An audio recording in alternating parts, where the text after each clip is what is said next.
நம்ம மோட்டார் சைக்கிளின் செயல்திறனை தீர்மானிக்கும் முக்கியமான பாகம் எது தெரியுமா? அது ஏர் ஃபில்டர். என்ஜினுக்கு செல்லும் காற்றை சுத்தமாக்கும் வேலை ஏர் ஃபில்டரினுடையது. இது தூசி, மண் எல்லாத்தையும் தடுத்து என்ஜினை பாதுகாக்கும். ஏர் ஃபில்டர் சுத்தமாக இல்லை என்றால் என்ன ஆகும்?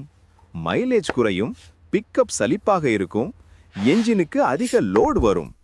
பொதுவா 5000 முதல் 8000 கிலோமீட்டர் வரை ஓடியதும் ஏர் ஃபில்டரை சுத்தம் செய்யணும் அல்லது மாற்றணும். நீங்க அதிக தூசி இருக்கும் ஏரியால ஓட்டுறீங்கன்னா இதை இன்னும் சீக்கிரம் செக் பண்ணணும்.